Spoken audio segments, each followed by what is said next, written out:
Hi guys, welcome back to Infinite Possibilities, the podcast where we explore the lives of amazing people, their choices, challenges and opportunities. And today I have a very special guest, Sonja Bernhardt. So Sonja Bernhardt, she's received the Medal of the Order of Australia, representing women in technology, and also the founder of Thoughtware.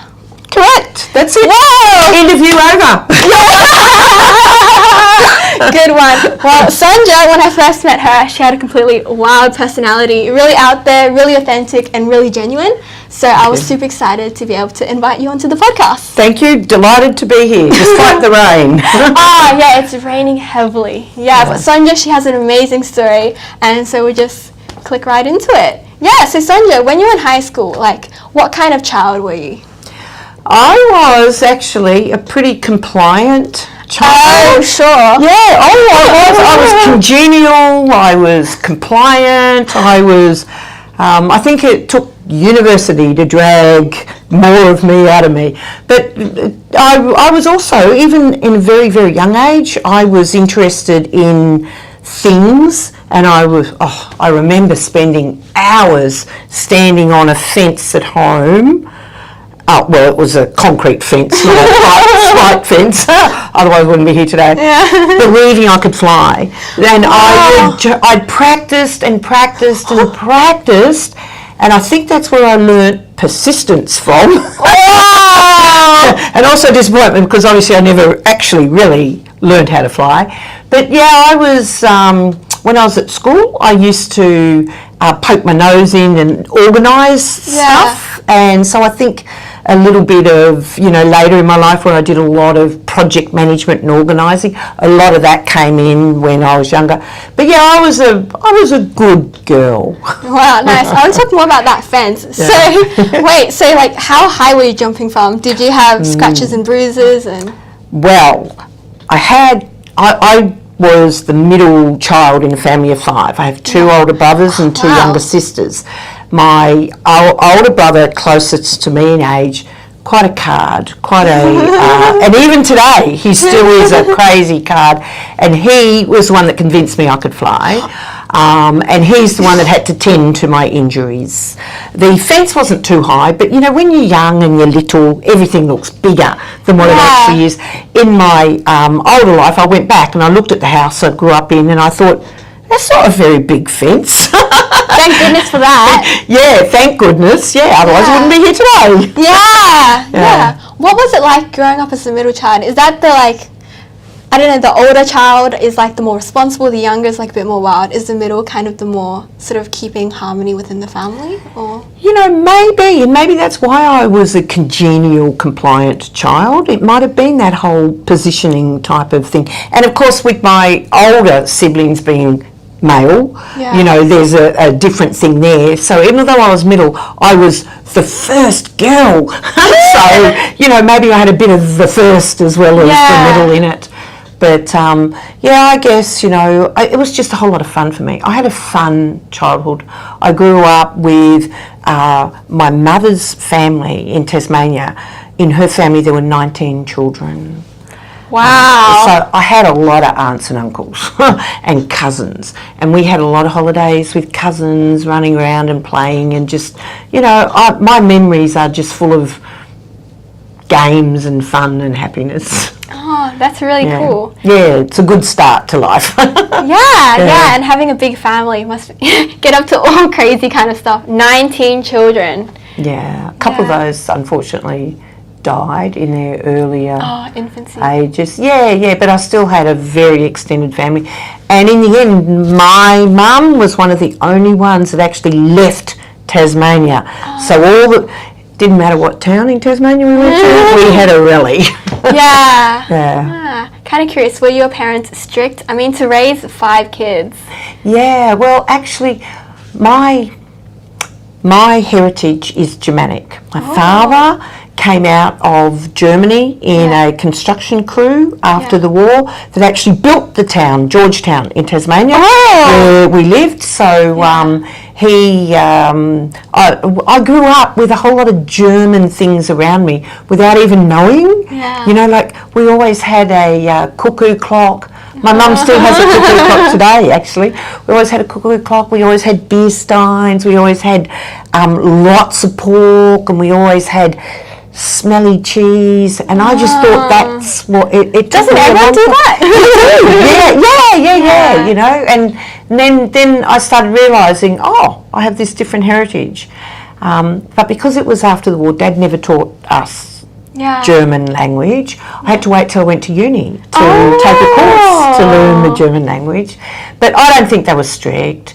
They had, of course, they were very moral and ethical, but they had a very even hand with all of us kids. So, and that probably comes out in the fact that I grew up with lots of happy memories. Yeah. Shout out to Sonja's parents. Hey, Ma.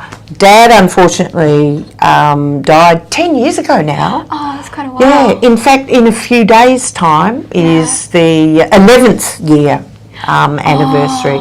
But we might get on to him in another chat. Yeah, sounds good. So you were in Tasmania and then you went to high school there as well, I presume?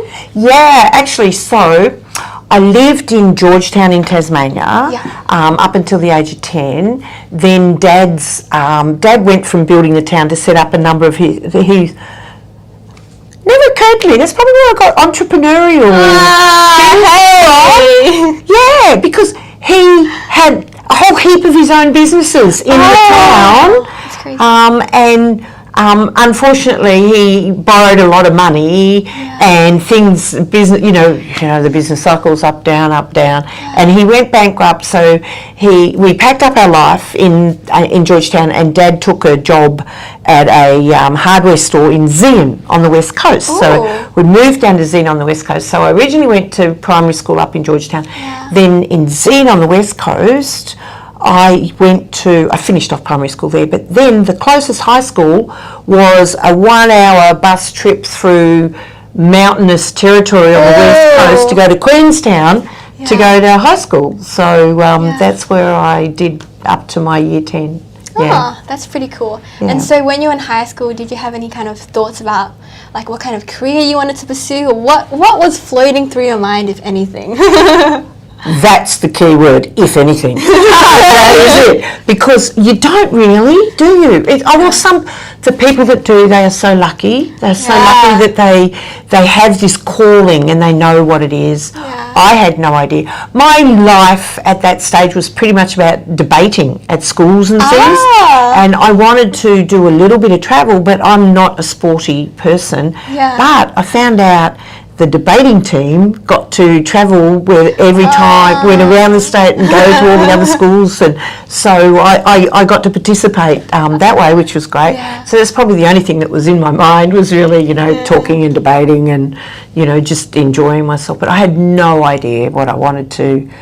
I think, thinking back, I probably had all of those original thoughts, will I be a teacher? And I'm like, don't want to deal with students, and I just excluded all that, and I had no idea what I actually was good at or what I wanted to do. That didn't happen for me in high school at all. Oh, interesting.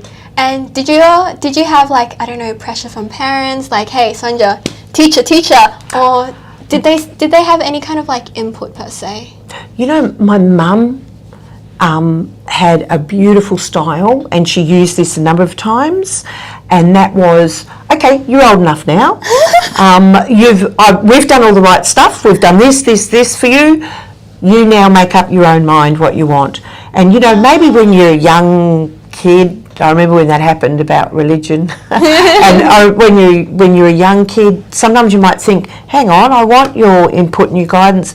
But I now think that was a brilliant way to make you take individual responsibility for your life. And that's a big thread I've got throughout my life now.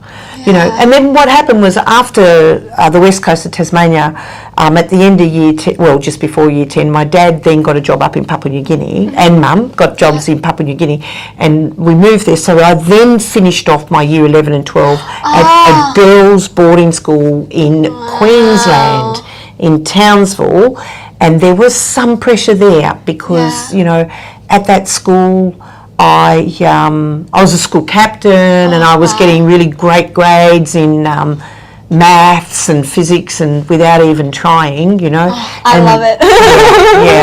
And but the thing is, when that happens to you, but you don't know what you want to do, when it came to making a decision at the end of year 12, I still didn't have any idea. So I just applied for whatever my school counsellor said, you should be applying for this, and that's what landed me at UQ. Wow, and so what exactly did you apply for? Thank that school counsellor. So they said, you've got to do science, you've got to do physics, you've got to do computer science, you have to do maths. So you should be enrolling for a Bachelor of Science, and the best university for you to go to is UQ, and so I did, and I got in. Yeah, and I'm so surprised that, because I think back in the day, especially like science and females, that's not a very common choice. And then your counsellor would be like, Sonja, pushing you in that direction rather than... That is a really wise comment. I suspect you're full of good, wise comments, which is great. No, that is a really insightful, wise comment, because we're talking about the 70s, you know, and that's a long time ago, pre your birth, you know, and it's so true. It really wasn't that it was it wasn't a first choice but because I was getting good grades, you know, top of the class in all of that, well, not all, there were a couple of other girls there that were better than me. But because I was getting good grades, I'm so glad that, the counsellor said, go that way. Yeah, except I ended up failing, but that's another story. Gonna let you sip a drink of water, take your time. Okay, so when you first arrived at UQ, what was your impression? Because you came from like a smallish town, and then UQ, like, first of all, the campus is massive. Got lost for like the first 2 years, unfortunately. Exactly, you know, and because I'd been at an all-girls boarding school as well, it was like... There are men? Although some of the girls at the school knew that. But I boarded at Union College. So I had that fantastic double whammy of university, of the enriched experience of living in a college. And if you check out your history, you'll find out in the late 70s, Union College was a really wild college place. Love it. In fact, I understand we invented toga parties in the basement at Union College, which now they don't give access to the basement, but I'm sure they had nothing to do with our toga parties. But first credits to you guys. Yeah. So, but how did it feel? It was like an explosion of who I was. It was so much additional freedom of not only the way you did studies and the people that you met and what you did, and your own applying discipline yourself to your learning techniques, which I didn't do very well, but the whole socialisation and growing up. The whole maturing aspect and experiencing so many different things at university, I was just immersed in it. I loved it. Wow. Was it very intimidating? I can guess that you must have had like a lot of your assumptions challenged. Right, growing up very, proper, I don't know what else to describe it, and then someone like, hey Sonja, why don't you go drinking, why don't you go smoking, like... Exactly, and they are the exact things that did happen. It was like, wild party here, and everything people say, all of that's offered, and it's all available, and you do get invited, and you are right, your upbringing, especially when you grew up a good girl and compliant, but inside me I have this little social thing as well. So I participated in a number of activities, not insanely, but I participated in a number of activities as a science experiment to sort of, see what life was like.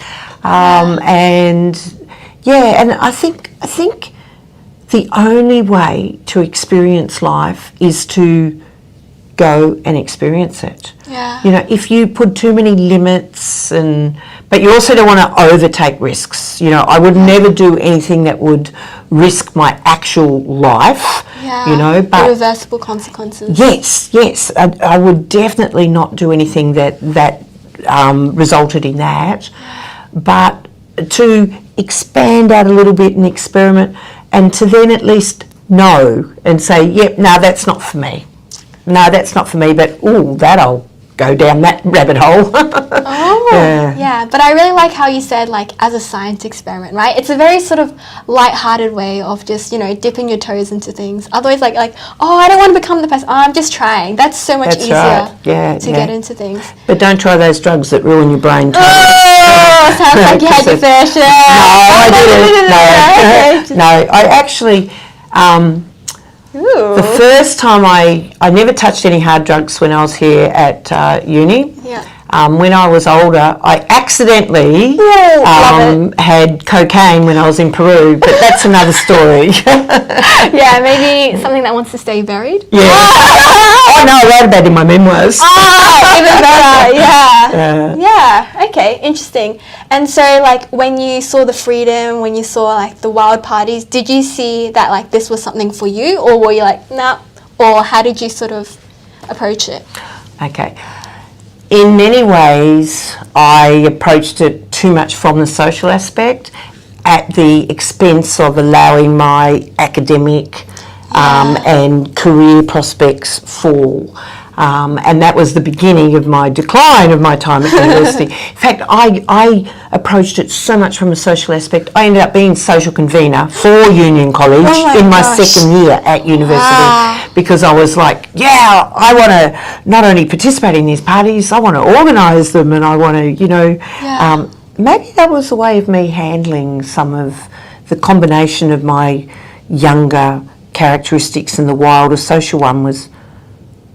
Are you a psychologist? I'm not. But tell me more. I think we're getting on to something. Yeah, because just talking about it just made me think. And that's the best part of the interview, when you have an epiphany, when you discover something. Yeah, because maybe that was why I did that. Maybe that was why I wanted to become the social convener, because I'd had this social life and maybe it was in conflict with my, you know, more compliant, congenial upbringing.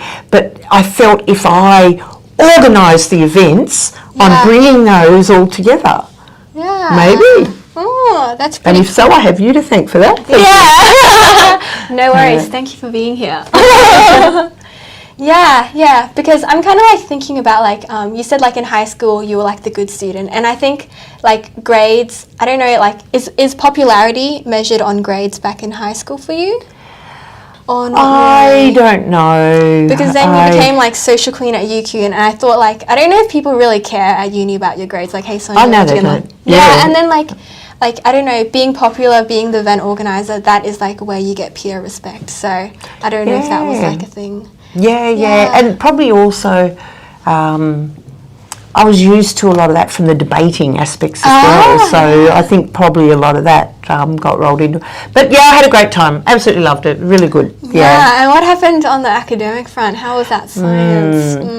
Well, let me tell you my best academic semester after I got into social, and weirdly enough, I remember, I was still living in Papua New Guinea at the time, and I remember when the results, they were posted, and when we picked them up from the Baroka post office and I looked at my results and they were this.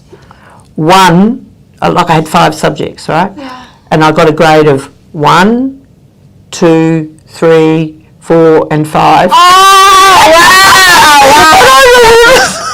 I remember looking at those results thinking, well, I got a 5 and a 4. Oh, well, a 3's a conceded pass. But in actual fact, they're terrible. That's a terrible academic grade. And then I just got worse from there. I just failed quite a lot. Yeah, and so when I guess like, when you first start to, I guess, like fall a bit academically, like what's like, did you think like, oh damn, I got to save this sinking boat? Or was it just like, I've given up? I sat in the Great Court a whole lot more. I literally did, and it didn't help me. But I I participated less in the academics, and I should have gone, what am I doing? I'm here at uni. But you also need to understand something else. At that time, university was free to attend. Oh, I love it. Yeah. Yeah, I was lucky. I was of the generation that squeezed into that free university time. And unfortunately, probably other people treated it like me as well. You don't value as much what's free versus when you're paying for it. And boy, and you guys pay for it and pay for it and pay for it, right? We graduate and we're still paying it Exactly, you'll be paying, through your jobs. Whereas my era, we in many ways were lucky in the sense that it was, you can't say free because taxpayers paid for it out of government. Inadvertently. Yeah, exactly. So I wasted that. To the extent that eventually my grades were so bad, I got a letter from the university that excluded me from coming back to university. Oh, really? Like excluded you from UQ specifically? Yes. Oh. Yeah. I should have kept the letter because I don't remember the wordings of it, but to paraphrase it, your results are so pathetic. Go away. Was there any sort of warning beforehand, like, hey Sonja, we need to cancel chat? And you ignored it. Yes. Yeah. But anyway, look, all these things are experiences that make you who you are. That I obviously then did. You at that time when you were excluded, you were actually able to appeal the exclusion. So I did 2 appeals and I was allowed back into the university, but my life had moved on a little bit then, and I was doing a few other things at the time, but I eventually did complete not only that first degree, I then went on and I did a master's as well. Didn't stop Sonja. Failing is not really a sign of intelligence. It's a sign of where you are at that time, Yeah, and it's just pretty much how you use your resources. Because it's not like you didn't do anything, right? You organised events, you were a social queen, you were sort of almost focusing on one aspect of your life rather than another. Yes. Yeah, which makes perfect sense at the time because university, you want to fit in, you want to be cool, you want to make friends, right?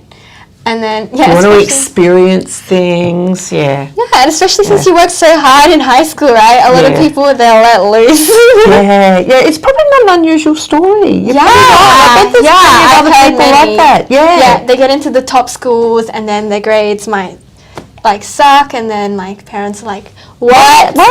I'm so tired. But just when I go back, take me to that moment, what were you thinking when you received the letter? I'm pretty sure there wouldn't have been complete surprise at this point in time. No, it wasn't surprise, and I was like, oh well. So just a brush off, or was it a crying? No, it wasn't a stab, and it wasn't cry. It didn't hurt, didn't upset. It was just pretty much okay, I'll just go on and do other things. Was it a relief in some ways because you knew it was coming? Oh, that's no. Yeah, it was just a quiet acceptance for me. It was like, oh well, I might come back to it, of which I did.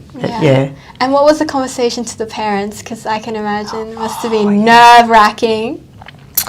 Correct, actually. It's funny you say that because I remember actually public phones were public phones in those days. So we didn't have mobile phones. So I remember using a public phone booth here on campus, calling, and my dad in particular being really, really upset about it. And it might have been because I was the eldest daughter, and that maybe it was perceived as a failure. Well, it was a failure, but it was also perceived as a failure. It was a redirection to continue some other exploring before I then got serious a little bit later in my life. Yeah, that's pretty cool. And then so you left uni at UQ, and then how did you feel in that space before you came back? Okay, so I lot of stuff. A lot of casual jobs. I also had a child out of wedlock. I also ran off with a girlfriend that was trying to escape a boyfriend, and we was that was a funny decision. It was like we were both working in a famous nightclub in Brisbane at the time. It was called the Underground, and she was having boyfriend trouble. So we then, when our night shift finished, we went to the only, at that time, all-night nightclub. It was off the Queen Street Mall, and we made a decision, bang, there and then. This was like that was Friday night, so early Saturday morning. It was like, okay, the best way to get away from this man is to go away. So we then thought, where do we go? If we go to the Northern Territory, no, we chose Perth because it was the furthest away from this guy. So this was the Saturday morning. We both quit our job that afternoon. Sunday, we were on a plane and landed in Perth. Yeah. Just like that. Wow. And what was running through your mind? Were you like, damn, we're going on an adventure? Or was it actually like, we legit need to get away from this man? What actually went through my mind was, as soon as I get in Perth, I have to get a job. Somebody has to have money to support what's happening. And then the next thing on my mind was, I'm glad that Lorraine's going to be safe and we'll have a good time in Perth. And did we have a good time in Perth? You know, I had a great time here at uni, but the most social time of my life was that year that I lived in Perth in 1980. That was then, 1980. Yeah, it was just a wild, crazy thing. And I got a job within a day of landing in Perth. Wow. And how did you convince them? Like, hey, I need a job. What was your pitch like? You know, how very modern is that? And by the way, the job, I was just a door-to-door carpet shampoo seller. Yeah. You didn't have to pitch a lot for jobs like that. But I was actually quite successful at it. I even sold carpet shampoos to people that didn't even have carpets. Oh, I think you told me that story. And that's when I first met you, and so that taught me something about myself as well. So it wasn't difficult to get a job at all. I just looked in the paper, saw the job, went, you know, and I think that was like about the third job I applied for, and they hired me on the day. Yeah. I came back to where we were staying and said, "Good, got a job now." It's great. Yeah, and interesting, door-to-door sales, that is not one easy. How did it go? Like, I've tried to sell raffle tickets and like a lot of rejections. I know. I think in many ways you have to have a bit of a character, but you also have to be... Thank you. But you also have to be brave, I think. Yeah. I certainly would not recommend it for anybody for a job these days. I would not... you know, the risk of everything is just so much more... I don't know that it's more of a risk. I just think we're more aware of the potential risk of knocking on strangers' doors, you know? Yeah. I think... Stranger danger. Exactly. But you see, I think that existed then, but we weren't... You know, we didn't have all social media. We didn't have the same kind of communication techniques. We didn't have... So we were less aware of it. So we were less worried about it because we talked about it less. So we took those kind of... you know, different jobs, but I wouldn't be doing it today at all. Yeah. I reckon they might be jobs that drop off the job, you know? Yeah. Everyone's doing like probably cold calling instead. But that's hard too. I've done cold calling as well. I've done it as well. I find cold calling very, very hard. Yeah. How does it compare with door-to-door? Well, I found door-to-door much easier because door-to-door you can see and you can look at a face and you can assess things that are going on and you can respond and react, right? Whereas cold calling, it can be awkward. It can be impersonal as well, right? Yeah, exactly. Yeah, and I guess in a way that's kind of what I was saying. Yeah, you can build up a better relationship door-to-door. And it's funny to talk about relationship when it's just, you know, a quick thing. But you can build up a better, authentic conversation with somebody door-to-door than you can cold calling. Yeah, so if we were to almost relive it. So, Sonja, you've knocked on my door, I open it. what am I expecting from Sonja? Oh, now you've got me on the spot. Yeah, exactly. Yeah. And actually, it's a good question, because some of the people that do that today, they all run off a script. Yeah. And I find that as bad as cold calling. Yeah. So what you would get from me is you would get a genuine response to something about that event that just happened when you open the door, either about the way your hair is, or something in the house that I could see, or anything that was just something that I noticed that was a genuine response is what I would say, rather than running off a script. Yeah. Hello, nice to meet you. I'm Sonja. Today I'm going to sell you. Exactly. Today I'm just going to have a quick sip of water. You can ask the next question while I do that. Yeah. Okay, that's really interesting, because I feel like I can see a little bit of thread of the debating, the being to like impromptu, to make it up on the spot. Like you see the hair and you're like, oh, yellow, nice hair. Yeah, exactly. Oh, gee, I love the paint in your hallway here. That, Yeah, but you only had that 1 second. You do. But I forget the stats, but there's some incredibly tiny, short period of time when all of these visual and audio cues come into your body, and you do notice those things, and you have that instant reaction to them. And often as humans, we'll just, go on to whatever the next thing is we were going to do. Yeah. Have you ever found that like you didn't have something to comment about? Like, I mean, you've commented about like probably the same thing 10 times. So did you really want to go, oh, nice blonde hair today? Oh, yeah. No, yeah. But it's all unique to the individual, It's all the circumstances. But of course, yeah, it's good just to have you just introduce yourself as fine as well. You can just do that as well. Yeah. And definitely I can imagine like the first few times would have been so nerve-wracking, but like, does it get easier? And if it gets easier, why? Is it just like used to it, or you have like you prime yourself somehow, or? Okay, I think a fair bit of those kind of roles, some of the issue of those roles is your own fear of the reaction of the other person, or maybe rejection of the other person. So in the end, it probably just gets easier because you then end up knowing it is just a numbers game. If I talk to 10 people, I'm going to get 2. That old saying about those kind of things, any type of sales or those other type of things, it's all like that. And it genuinely is. It is a numbers game, Yeah, I think that makes perfect sense, where you sort of like, don't take the rejection personally. Yeah, and then sort of break it apart. Yeah. Oh, that's good. I should have thought about that when I was cold calling. I don't think I ever got used to it. I was still like the sweaty palms. No. Taking 3 deep breaths.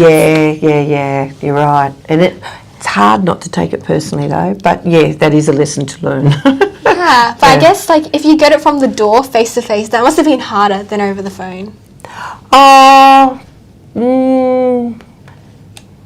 Yeah, probably, because you've started to build up the relationship with the person, and then it's like, and they can see it and they can feel bad. There are some rude people out there too, Yeah. And so and you've got to take that on board as well. Yeah. Damn. Guess that must have made you mature quite a bit. Yeah, and in actual fact, that whole time period of my life, I tried so many different jobs. I did door-to-door wine selling as well, out into the regions, all sorts of stuff. And I now look back on that, which to my parents probably looked like a waste of time. Exactly. Blah, blah, blah. Yeah, no idea what she's doing, running around doing this, what's that, no life, no career. Well, I had a life.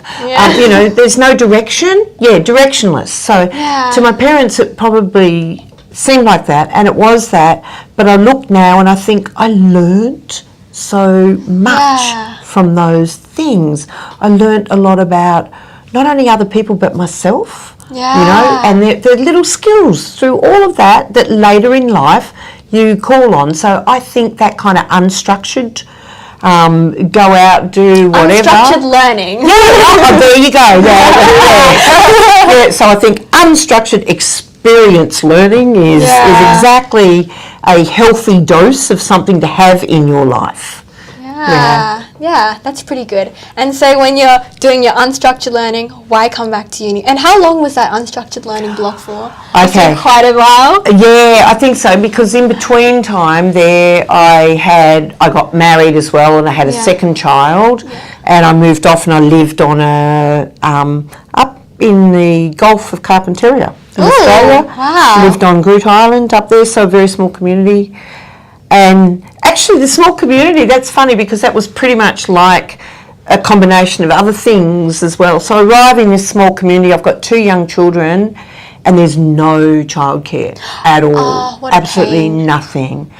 By the time I divorced that husband and left, I had organised every single form of childcare possible on that island, including family daycare.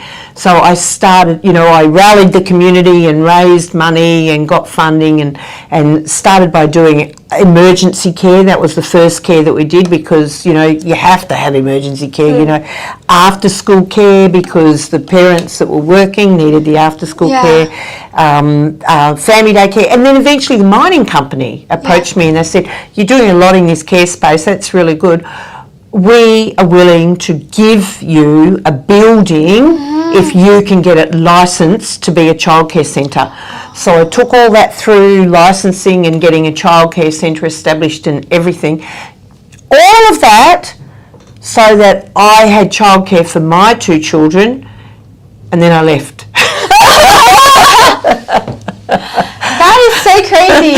Wow. And you need childcare, but I guess what was running through your mind, why should you be the one to create it for everyone? Or could you perhaps, I don't know, give your 2 children to a friend of a friend? Or why build this whole system? It sounds like a lot of work. Yeah, but it was a whole lot of fun too, because organising the community to fundraise, sell raffle tickets, to do that type of stuff was really enjoyable, and it brought the community together, and it became obvious it was a real need in the community to do it, and I guess my thinking was, I was originally shocked when I got there. There was one little bit of childcare, but it was only for the wives of the executive officers of the mining company. Yeah. So that annoyed me. Yeah. So that hate hierarchy. Yeah, exactly. And that was just so not community based. So that really annoyed me, and that probably gave me the fire to go, well, that's unfair. And in my life, and a big philosophy that I have is that if you don't like something, change it. It's your responsibility. You, as an independent, mature adult, it's your responsibility to improve those circumstances. So I just dived in and just did it, Wow, damn. There you go. Sonia creating childcare for us all. Yeah, and then naffing off and not. Oh, well, I did use it myself for a while. Yeah, and so why'd you leave? I mean, you have a really nice bad marriage. Oh, yeah. Right, yeah, damn. And then so after that, what happened, and what were the steps to coming back to uni? That was the exact step, because when I left my husband, I'm like, what do I do? And I thought, okay, before I leave him, I'll finish my original degree. Yeah. So while I was up there, I finished off the original degree remotely while I was doing all of this other stuff, seeing all of that through. And then when I left him, I came back to, what do you do when you leave your husband? I went to my mum and dad's for a little while, and I stayed there just to recover. You know, and to re-stabilise. Then I came back to Brisbane, and then I did a graduate diploma, and then I went on and I did a master's after that as well. But yeah, so that led me, those life circumstances led me to, they were triggers to go back, finish my studies, and then study more, because I knew to support 2 young children, I had to get a good career. I could no longer bounce around having fun and experimenting and learning and, you know, just doing that. I knew I had to get a little bit more serious. So that's why I then went on and did further studies that led to the start of my career. Oh, that's interesting. Yeah, I'm thinking about, like, because you said that you built, like, that childcare, and was it, like, per se, like, profitable? Or, because, like, I think you've, like, figured out many different ways to make money, and so, like, the fact that you thought that, like, education was so important for you to go back, because generally people, like, if they've got children, they're like, okay, I'm more focused on the short term. How can I make money, right? And going to school is not going to make you money. It's, True. No, because I was focused on a longer term. You are correct. Yeah. I was like, and that probably fits the whole thing about if you don't like it, it's your responsibility. Do something about it. And so I was committed to the life of being a single parent with these two young children, and I was looking throughout their life, knowing that I needed to have something solid that would support my life with those children and to give them opportunities. So that's why I dived in, worked hard. In fact, I did my MBA instead of 2 years. I did it in a 12-month time period. Sounds like a bit of a workaholic. No, that was a necessity, because being a single parent, and I did it full time. I actually gave up a job to do it, and I'm like, I can't go 2 years without money. But I can scrape my way through. And I was, even though education wasn't free then, I was actually given a scholarship to do my MBA. I think they just wanted, you know, I probably fitted in under gender clauses or something, you know, a single parent, you know, whatever. But I don't care. I got the scholarship, so I didn't have to pay to do my MBA. But I made up for all that lost time at uni, doing all sorts of things. But with my MBA, I just focused hard. I crammed 2 years into a 12-month period by doing the summer school, working really hard, got great results. Then that was an awesome result, because the company that I used to work for hired me back at 3 times the salary. Because of your education? Of doing that additional MBA. education. Yep. Oh, that is sick. So it was worth it. You know, I spent 1 year without the income. I actually then picked up another job for a short period of time, and then that company I used to work for headhunted me. They didn't want me to know it was them. They put a headhunter in to have a chat with me, and it was only later in the conversation they revealed that it was back at the same company, and they had specifically asked for me to come back, and that was going to be the salary. So I'm like, for extra study. But that's so cool. That's like almost the changing of fortunes at that point in time. But because I put in the effort for it, you know, I didn't expect things to be given to me or handed Creating to me, your own or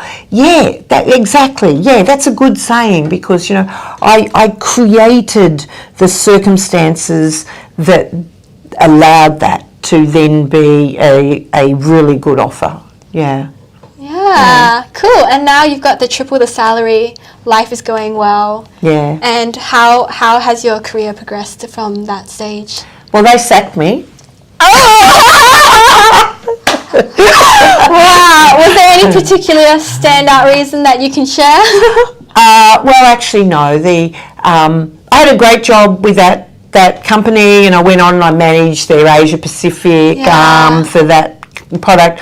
I managed like over 100 consultants and helped grow the business astronomically from where it was. It was 400,000 or something to begin with, and I grew it into an $8 million business, the consulting. How does one do that? Any quick tips? I wish. I think it was just luck and time.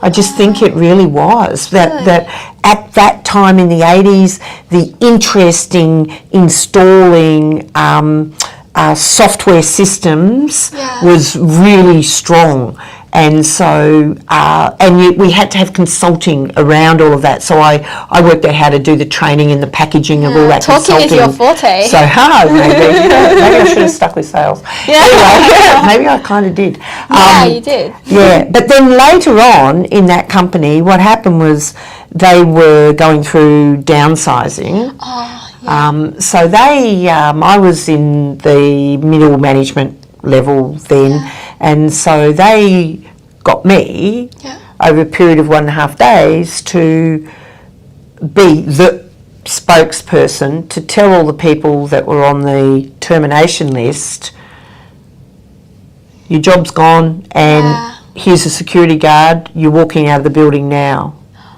Wow, no notice, no like, hey, one week. There was no, it was go now. I hated it. Yeah. The faces on people, some people were angry, most people were just devastated and in tears, and they were escorted off the building. And these were people I respected and valued and worked with and had mentored, and it was a horrible thing to do. Then the very next day, the same thing was done to me. Yeah. Except they didn't make me walk out of the building straight away. I was given 2 hours or 2 or 3 hours or something. Wow, generous. Yeah, very generous. However, that led me to being an entrepreneur, which, based on your questions, triggered that, hey, my dad was an entrepreneur. I hadn't really worked that out before. Prior to being sacked, it had never occurred to me to run my own company. Even although I'd set up the childcare centres, even although I'd done all that. No fancy labels at the time. Yeah, and there wasn't. Correct, there wasn't. But it just never occurred to me. But again, being sacked, being a single parent, looking after 2 kids, I was like, what do I do? And then why was I sacked? I wasn't good at what I did. You like tripled their wealth and whatnot. Yeah, and it's like, well, I think I know why I was sacked, because the guy that pulled me on the list never liked me, but that's a different story. But I was an expense, they had to, when they're cutting costs, they just cut the costs, and middle layers often go, so that's kind of standard, but I never want to be sacked again in my life. And the only way you can't get sacked is if you own it. Exactly. So I set up my own business. Oh, but that's so cool, because at the time you were telling everyone that you had to quit, but like if you were the owner, like you wouldn't have to make those calls, and then just blindly follow what other people say. Yeah, well, sort of, not quite. So as my own company, I would see it coming. I would know in advance if we needed to let anybody go, or if I needed to exit the company, right? Yeah. And so, and definitely in my own, small company as it was growing, there were moments when I could see, oh my goodness, we're not going to be able to make the wages bill, but because I could see it coming, rather than let it become a bad set of circumstances of saying you're off, I discussed it in an open conversation with the people that worked in the company, and we did some really innovative things, like, people would work out, I absolutely have to have this amount of money, the rest is nice, it's extra, so what we do is I paid people what they absolutely had to have, the rest we put in a bucket to be paid later when the company got healthier again. And we did that 2, maybe even 3 times. And it was great. Instead of sacking people, putting them off, it's like, we are all in this together. It is my company, and I still have a little bit of that old command and control style, but I also like a collaborative, style. So because all the people were equally as committed, I'll re-say that. Nobody is as committed to your company when you are the founder and the entrepreneur. You have more commitment than anybody else, but because other people were very loyal, they helped work through. So in my company, we never actually had to say, hey, Yeah. go. Yeah. But that's pretty cool. I love the transparency, right? Like, you're not just, go behind someone's back and then you're off the next day. Yeah, exactly. You tell them. If you tell them, like, beforehand and give them, like, ownership a little bit themselves. Yeah, a bit of integrity know. as well. Yeah. And they're exactly the right words. I think when I actually look back on my life, I think integrity has been a backbone throughout my life. I've always committed to what I've said that I was going to do and do what I say. Yeah. And that is integrity. And I've stuck with that. Yeah. And that's really good, right? Like simplicity. Yeah. In life, you don't have to remember, like, I've got to go behind this person's back, I've got to make up this story, I've got to keep fabricating this lie. I heard that. I read that somewhere where I saw something and somebody said it's far easier to tell the truth because then you don't have to remember what you said at the time. Yeah. It's easier to tell the truth. Yeah. It's good for your soul. You can sleep at night. Yeah, true. Yeah. So you created this company. What was the company about at the time? Okay. Oh, yeah, good question, actually, because obviously within a week of being sacked, I had my company. Oh, wow. Quick turnover, no tears. Yeah. And it was good because a day after being sacked, I think it was, or 2 days after, I was at a social event. I think it was a Women in Technology event. And instead of hiding it, when people would say, oh, how are you? And I'd say, oh, I got sacked, and I told people, and I had offers, and people are like, well, if they sacked you, I'd love you to come and do some consulting at my company. I'd love to do. So then I went, oh, okay. So that's how the company started, with consulting, which is basically just me going in consulting. Then I invited a few colleagues in to also do consulting. But then after a couple of years of that, I went, it's too reliant on physical healthiness of an individual to have a company that is only consulting. So then I pivoted into being a software development house where we had the software and we did the consulting around the software. Oh, so almost like creating like another revenue stream, another product. Yeah, exactly. Wow. Yeah. And what was this company called at the time? Thoughtware. Hello, Thoughtware. That's the consulting stuff, and the product was called Eye on My, although I sold that. Yeah. Yeah, good. That's another story. Oh, wow, too many companies, can't keep up with it. Yeah. And what was it like, I guess, like, parenting, but also running your own company at the same time? Because those are not a good match. Yeah, I'll tell you something that's not a good match. I actually hired my own son into my company. I love him to bits. Hi, grandkids. And love you guys. But I found I could not separate the mother from the company owner when he worked in the company.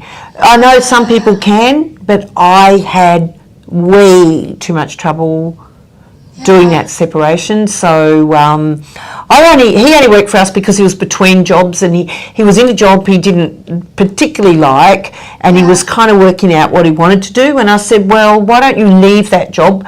Oh, what are they paying you? Okay, look, I'll pay you a little bit more than that. You can work for me. So he was only filling in while he was sorting out what he was doing anyway, but I just found it too difficult, so I wouldn't recommend that. But I was fine with everybody else because they weren't family. So, that it's easy to have a respectful, an ethical, moral, respectful relationship with people that you work with.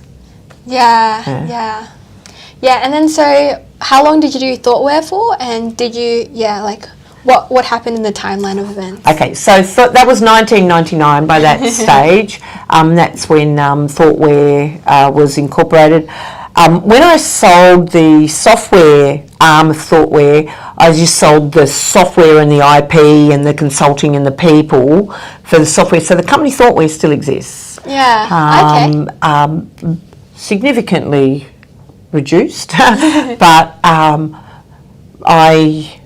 you can still get me on that email. So like all companies, you know, up, down, up, down, up, down, market cycles, all sorts of things.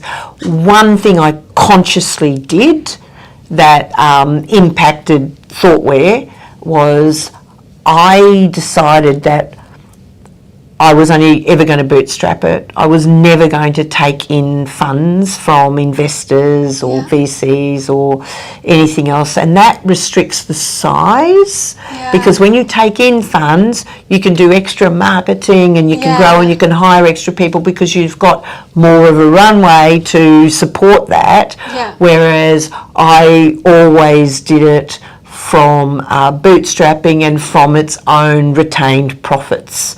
So that meant that the company never grew to be really large.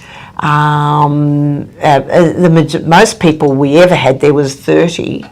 At the time when I sold, there were 24 people in the company. But I chose that because I didn't want to lose the smaller value add of being involved and knowing everybody and being versus growing into a big corporate office and maybe losing.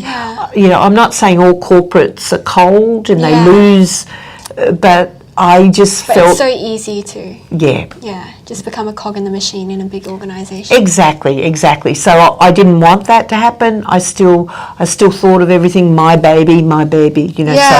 So and I think there are founders like that, you know. There are some people that are happy to do the big and that's great and they grow to giant companies and, you know, they have this success that people classically perceive as great success because it's, you know, 1,000 employees and, you know, a 10-figure revenue and all of that stuff. But mine ended up very well. You know, my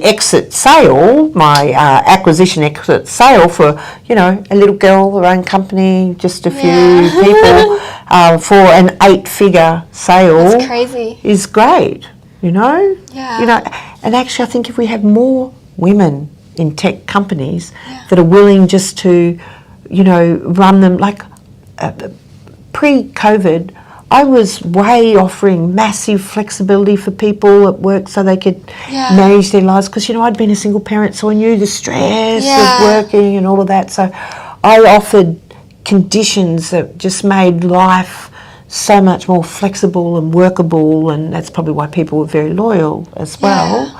And if more women had tech companies or even other companies like that and were happy with even a 7-figure sale is a good sale, you know, and 8 figures very decent. Just we hear all about, you know, Canva and Melanie Perkins and a 10-figure company and everybody thinks that's what you should be. And that's that. There's a lot of investment money in that valuation. So I think, you know, there's such a variation to what you can in a company as an entrepreneur have, and I'm very happy with mine, how it's worked out. And just curious, like, how did you decide that you wanted to sell at that time? Okay, good curiosity there, because I'd actually had a whole heap of offers before then, and I remember part of the story, something about a sailboat. Oh, you want that story? Yeah, good, no worries. Because that was the immediate pre. So there'd been some I'd rejected, and then what happened was, I think I was a bit burnt out, and a couple of people in the company. When your company gets more than 10 people, you start getting HR issues, and then, you know, it distracts and detracts from a whole lot of other stuff. And 2 people in the company were continually bickering, and I was kind of in the middle of it, and that was getting me depressed. So at one time when I was depressed, one of my industry sector people contacted me and offered to buy my company. This was like on a Saturday or a Sunday on a weekend, and I just agreed to sell because I've had enough. I'm out of here. I don't want anything more to do with this. Yes, I'll take that. it was a 6-figure offer, and it was very, very low 6-figure offer. And I just said, yep, I'll take it. My husband, who's also a partner in the business, although he's got his own biotech company as well, he was like, did I just hear you correctly? Did you just agree to sell your company? And I said, yep. So we had a bit of a disagreement. Just a little bit. Yeah. And then within the next week, we were off on a holiday, obviously a much needed holiday for me, because I'm sailing around doing this beautiful holiday. And I realised I'd made the wrong decision. I realised I was just burnt out and a bit pissed off, a bit annoyed and a bit frustrated, and I couldn't and should not give away my company at such a time. You know, the reason for it was totally wrong. The price was wrong. Luckily, they were slow in getting their paperwork to us, so that was luck. So as soon as the ship landed back in Sydney, I emailed, because you get bad Wi-Fi on cruise ships. It's getting better, but the Wi-Fi on cruise ships is not very good. And I didn't want such an important message maybe getting lost. As soon as I got back to Sydney, I wrote and said, deal's off. I was lucky they accepted that, and they accepted that they were so slow in getting the paperwork to me that, you know, that was a contributing factor as well. Yeah, exactly. So I didn't sell them. And that was quite lucky, because our software was in the aged care, community care sector. Royal Commission came along, the whole market blew up. Yeah, exactly. And look, there was heaps more interest, and then these final people contacted me. So we'd been thinking about selling. You know, when your hair turns grey, you start thinking about selling anyway. Yeah, so when you were thinking about selling, was it like, oh, I'm sick of it, I want to, like, I don't know, be free, or what, like? No, only that one instance. It was like, I'm sick of it, I want out, and they were so the wrong reasons. Ultimately, I think an entrepreneur sees an exit at the end, and that exit can come in many forms, but classically an acquisition and, you know, a sale is, and I think that's part of that journey. And then there are some amazing entrepreneurs that have multiple businesses with multiple different exits. But then there's probably a whole lot like me that just have one company, just do what they do, and then, you know, it grows, and then it grows into an even bigger entity. Yeah, and do you think at that time, like, did you have in your mind, like, how much the company was worth? Because when people are giving you offers, like, how do you sort of know if you're being cheated? Cough, cough, the first time. Take your time. That's a brilliant question, because in the end, the only value that matters is the one that the person doing the offer thinks you are worth. You in your head can have a certain dollar value. You know, in the accounting, there's the classic 4 times EBIT is a classic price for a company sale. Not necessarily so in technology, because there's all sorts of other factors, and when you're in a growing market, there's a whole heap of other factors as well. You know, by that stage we were a 7-figure revenue, but so we had a bit, well, put it this way, we said in our heads, we'll not go below that price. And we knew, and it was like, and if it's that price, that would be amazing. And we got in between, so, you know, that was good. Yeah, I'm surprised that there was no, I guess, negotiation in it, like you just took their offer as whatever. Yeah, well, there actually was negotiation on the day with the thing. Yeah, there was, where we talked about those factors, like, oh, it's in a growing market, and, you know, I mean, the company that bought it, their first offer was too low, and we said, if this has been structured over 5 years, we already get that out of the profit of the company, so, you know, that price is no good. You know, so, on the day there was negotiation. Cool. And maybe a dumb question, but like, why sell if it's making you 7 figures revenue? Could you possibly delegate all the CEO duties to someone else? Yeah, again, really good question, and that is a decision that people would make. But one, you know, when I talked about when I was on the cruise ship, one of the reasons I was on that cruise ship is earlier in the piece, my husband and I decided we would try pre-retirement by we talk on cruise ships. I do technology, emerging technology talks on cruise ships, and he does science and philosophy talks. Wow, what a duo. That's what some of our fans say as well. And it's great way to see the world before COVID. Yeah. But it's coming back, you know, cruising will come back, and we love that. And where we are in our life, wanted to retire and move into... we wanted to stop working full time, but we want to move into investing in other companies. So that's why it was, let's sell, because then that removes for that full time responsibility and leaves availability for other things. Yeah, and so just wondering, Thoughtware, so you started in 1999, was it? And then you exited around 2018. Yeah, 2020. 2020, yeah. Oh my gosh. Yeah, the 20th of February 2020 was when we agreed to sell. Yeah, and just wondering, like, you know, how did you manage to build it up to be so big when it started so small? Like, a lot of sweat. Yeah. A lot of stress, a lot of pain, and we went up and down in that time period, you know. So I think everybody's journey on the build is very, very different. It's... Anything you credit your success to during that period? Persistence and resilience. They're the only things, because you actually do hear stories of, even, you know, if we did the whole breakdown of it, there'd be a stage there where somebody else would have said, nah, close that business down. Nah, close that business down, you know. But I always believed that it was going to go somewhere, so I stayed on. And even, you know, like some stage, you know, I told you the story before about how people would take less money now and we banked, and then they always got that money paid.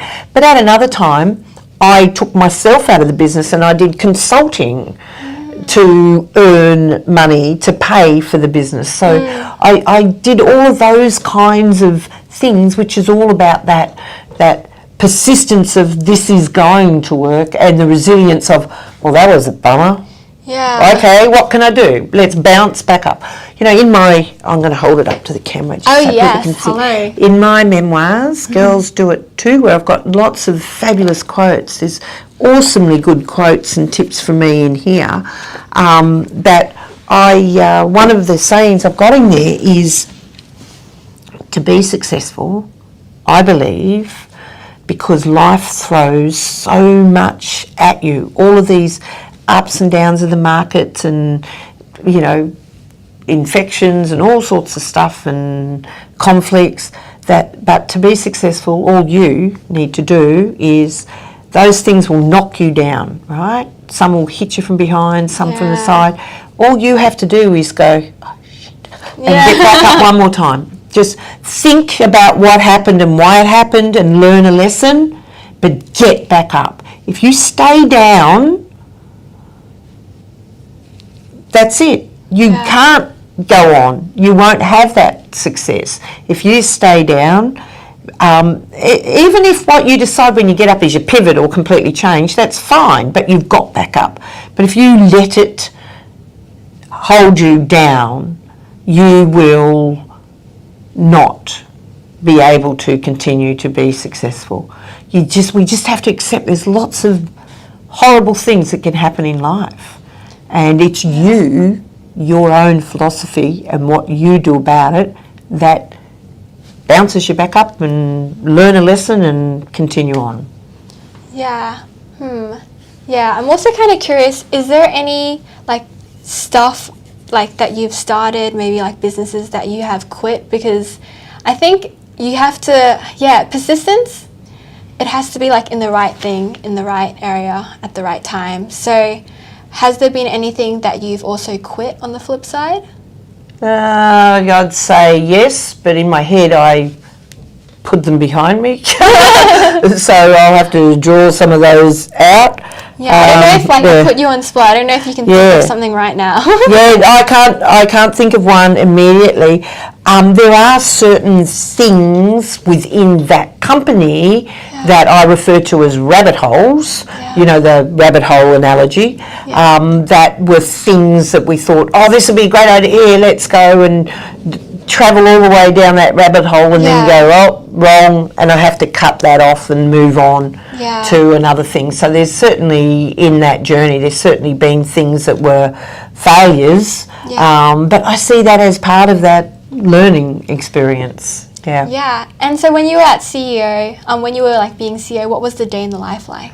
Quite varied really, because, you know, I was probably more of a hands-on CEO, but I also, and by that I mean I also got involved in the design of the product itself, you know, with a bit of a techie background. I was interested in making sure that, you know, we kept things in touch with the user interface and everything as well, so I made sure that I was involved with that. But yeah, there was no typical day apart from always getting up and checking, you know, your to-dos and your emails and things like that. But you know, some days out at clients, some days flying, some days, you know, out on the road selling your own passion and idea for the product. All of those, you know, it's all part of it. Some days dealing with HR issues, some days doing finance, you know, some days doing marketing strategy. I know there's that saying about, you know, you need to work on the business, not in the business. Ah, that's a good one. Yeah. So people say that. I used to do a bit of both, and I was happy with that. And I think maybe that's also why I kept it small, so I could do a bit of both. Yeah. And can you like tell us more about like the product of like Thoughtware? Okay, so it's a governance, risk management, compliance software in those sectors: aged care, community care, disability care, Indigenous care. So it's a multi-modular product that addresses risk and health and safety in and layman's compliance. terms, can we break it down more? So I open this app. What do I see? What do I choose from? All right. Okay. It's not an app, but it has apps that you can do, you know, front end to come into, but they're not the native apps. They're just web-based with the name for an app.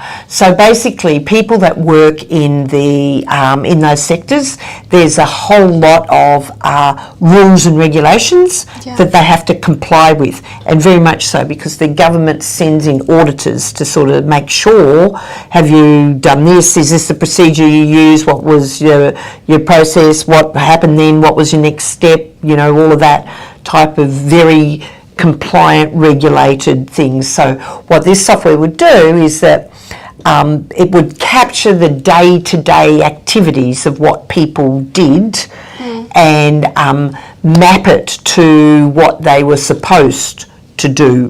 So they could provide evidence reports that I did everything that I was supposed to do in this care environment. Our governance structure was correct.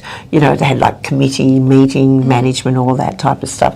That might not be granular enough for you, but there's a bit of an explanation. Is it sort of like a checklist, like you have to do all these tasks, so you sort of follow the guide? Okay, there certainly are checklists as part of it. Checklists are components of it for some of those things, but it's very much about, even other things like risk, there's international standards of how you're meant to manage a risk.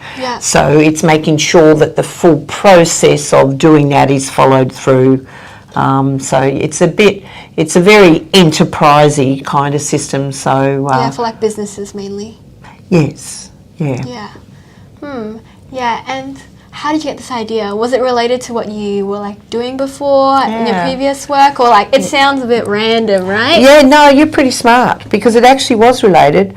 when I was working at Mincom, I worked in the HR field, and I got introduced to big, large systems, albeit those from the 80s. But there's still a lot of good value of understanding those kind of structures. So that made me realise that there is a lot of activities that people have to do, but then they have to provide reports and proof and, especially if something goes wrong, like OC health and safety. If things go wrong in there, you have to, your duty of care as a company that you have addressed all these requirements is very important.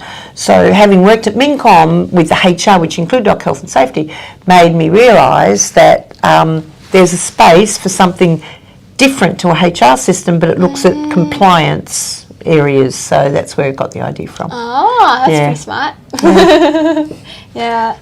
Yeah. And then, so tell me about like the day you sold it and how it felt, because there is like this sort of hole in the heart, right? Because you've been doing it for so long.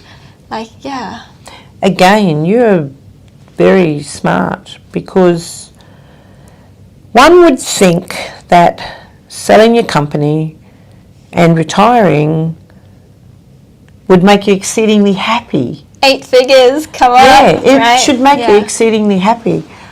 I'm now 21 months into it. Yeah. And I struggled for 20 of those months.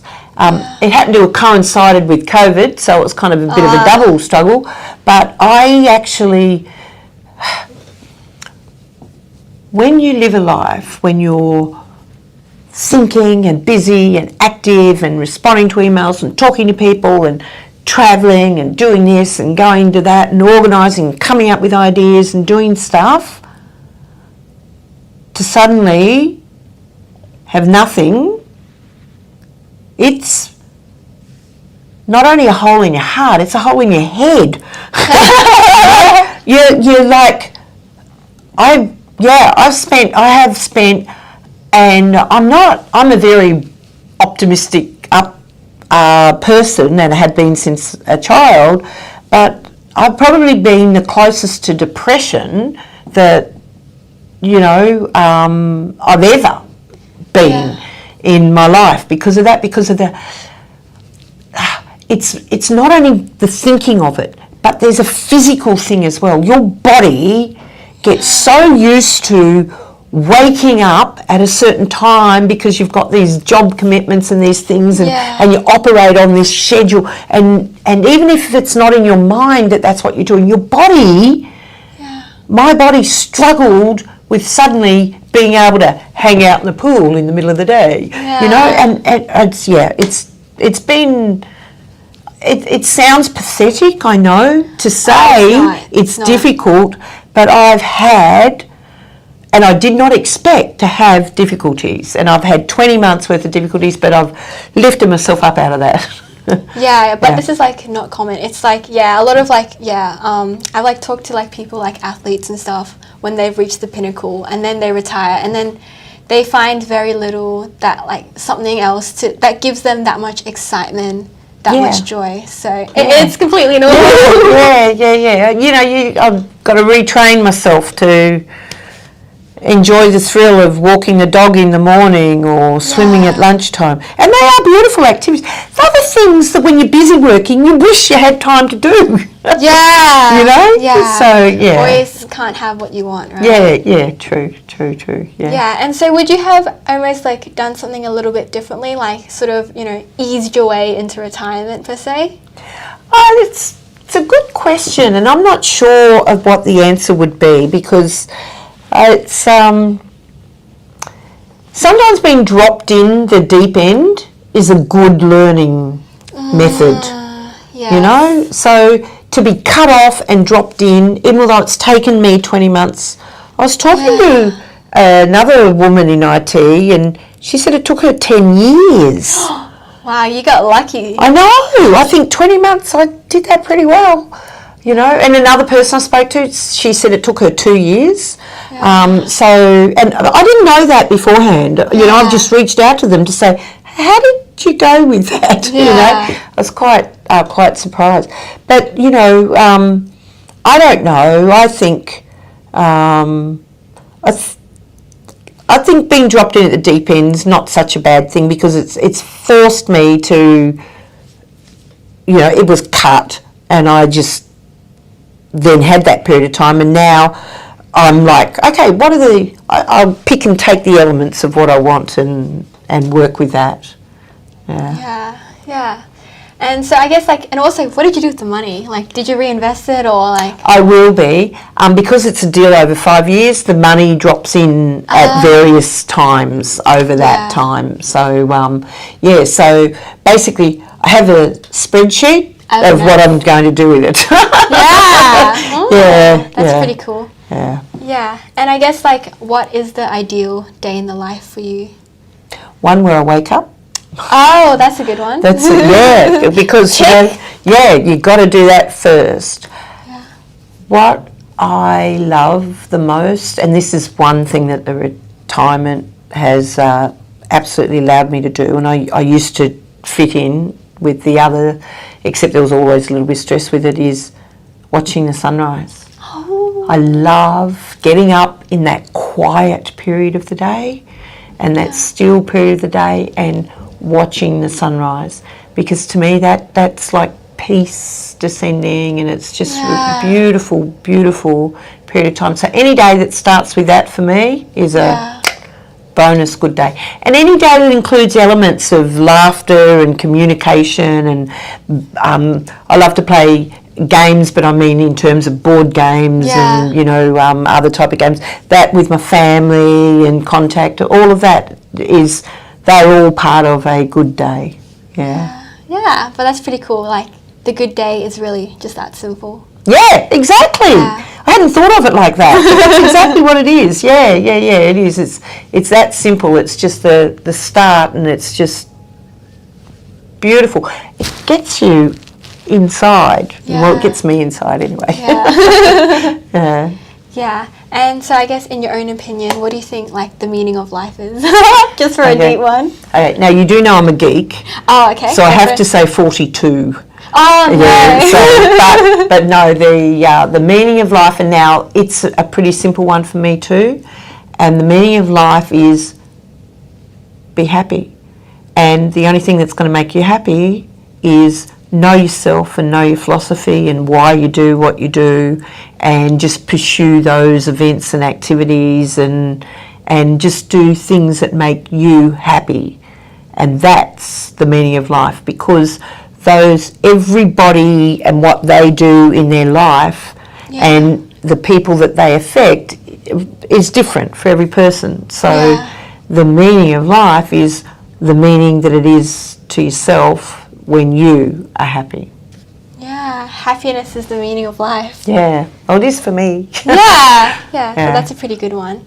And then I'll probably just ask you, like, a bunch of random questions. Yeah, sure, fire away. Yeah, and so, like, what was it like single parenting at the time, emotionally and physically? How did you cope with, like, it must have felt like so weird for you to go back to school, right? And then, like, now you have a little family with you.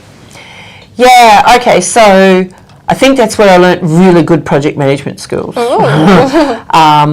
It's emotionally, I probably got angry and cranky far too often because it's so frustrated, but the biggest emotion is guilt. I'm not surprised. Yeah, I still live with it, you know, but you just got to come to terms with it and just know I did the best that I could do, you know, at the time, and it was tough, and I just did what I could do that was the best for the kids and our circumstances. But guilt's the big thing. Yeah, would you say, like, is it guilt of, like, maybe not having that father figure in the life, or what is the guilt? The guilt is not, because I was a single parent income, so the guilt came from that working to earn money to have a good life, to build for the kids, but then not always being there for everything that happened at the school for the kids or in their own life. So it's pretty much, I think any mum has that guilt, whether they're Yeah, single or not. yeah, I wanted to say that. yeah. So I think that's maybe just mother guilt. Yeah, I feel like good is never good enough. Yeah, exactly. You Yeah. try hard, you get judged by all sorts of people, and you just do what you can do. Yeah, and how was that project management? Like, did you have like a strict like schedule for every hour? Or how does that work? You got another hour? Yeah. Do you need a lip sync? Probably. I think, but anyway, actually at one stage I did. I had a colour-coded calendar that I had stuck on my fridge. Just so that was when I was studying the MBA with the two little kids, and I colour-coded the calendar so that they knew, don't interrupt me unless it's an emergency. And they also knew if I was in their colour code and I was studying, they should come and say, hey, Mum, time with us. So that time I had to be very, very strict. But project management, because there's so much to organise. You've got to organise the childcare. And don't forget, I was in a career where I was travelling internationally, so I had a whole heap of things that I had to organise. So much while I was away on those trips to address what the corporate needs and requirements were.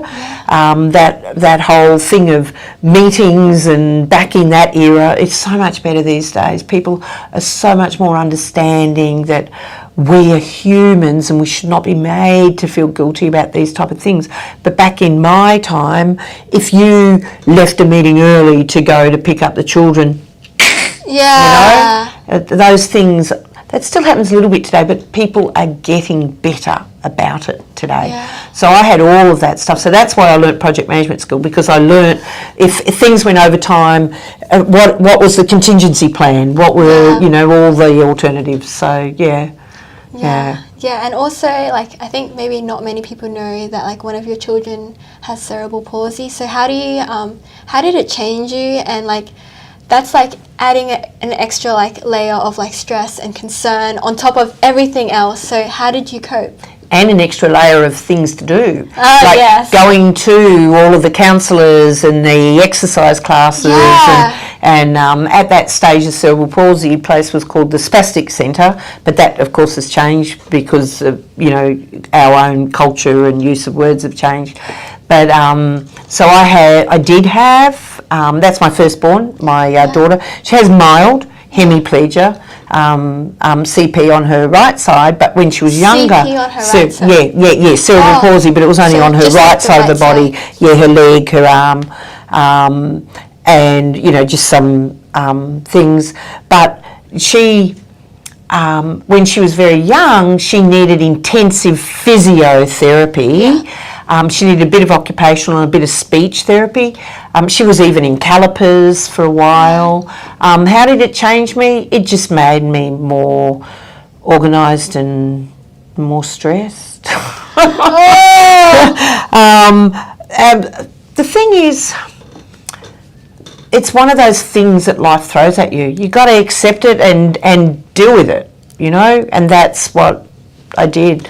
I accepted it and committed to doing everything that I could for Nay and did it. Was there like a lot of guilt at the time? Oh, sure. Gee, don't get me started on that. I've got an irrational guilt that I think it happened because of the way she was born. So don't get me started on that, because women guilt is, we throw it at ourselves. We're terrible. And it's so easy to, right? The mother's role and I mean, I'm not guilty about. I definitely made sure that she attended everything that she needed to, that all the services that were necessary to help her, and as an adult now, it's barely noticeable. As she grew older, it really only became noticeable when she was very tired. You would then really notice and see. But I don't feel guilt about that. I just feel guilt about how did it happen. And then I think I had another question. OMA. I don't want to keep you too long. So the OAM. OAM. Medal of Order of Australia. How did that happen and how did that feel? Yeah, that was pretty exciting actually. That's a really prestigious honour for your country. I'm terrible because I sometimes make jokes about it, you know, and I say, oh, the Queen gave me a medal. Well, true, the Queen approved, well, somebody in the Queen's office approves it. They probably show a list of names with her. But that was very exciting because I was actually the first Queensland woman to be given that for IT. I was the fourth in Australia, but I was the first Queensland a woman to be awarded an OAM for services to IT. So it's a prestigious honour that I hold. It's probably the most, it is the most because in my lifetime I've received all sorts of awards and honours and stuff, but that's the most prestigious, and it came with beautiful medals that on formal days and events you wear them, and there's even a little clip-on pin and all sorts of lovely things with it. So it felt really good. The only part that wasn't good about it was they tell you in advance that you are going to be given this incredible honour. And they say you're not allowed to tell anybody. My father, and I'm going to cry here because every time I talk about this I do, so now that I've said I'm going to cry I won't, which is good. I'm preparing myself. No, I'm going to. My father died after I was told, and in that time period I wish I had told him because he was an immigrant out of Germany, and he would have been so proud to have had a child that has given one of the top honours in the country, right? And because I'm such a good girl, had been told don't tell anybody. I didn't tell him even on his deathbed. Anyway, I'll breathe and I'll be good now. I'm recovered. Change the topic. No, that's fine. No, I think sometimes you've got to take yourself through those things. I'm good now. Yeah. And then I guess, do you have any final comments or anything you want to plug? And also, do you have any tips for people who are graduating this year, like myself? Okay, all right. Don't stress yourself about getting a job too early in your career. I already got one. Oh my goodness! Oh wow, that's awesome. Well, in that case, if you've already got one, go and absorb and get everything you can out of it. But for other graduates, you know, there's always this talk about skills shortage, and then there's heaps of graduates that don't get jobs, and I don't understand where that dichotomy, how it even exists. But the thing is, maybe it's do that experimental learning kind of stuff, and just know that everything that you undertake is going to be a lesson for you, you know, and your age, you're going to be getting life extension. You're going to be living to be at least 300 years old, if not 1,000. You've got so much of your life ahead of you. Just enjoy, wake up, watch that sunrise and enjoy every day. That sounds like a good place to end it. Thank you. Thank you so much for being here, Sonja. Thank you. That was a delight. So much fun. Let's say bye. See ya. Bye.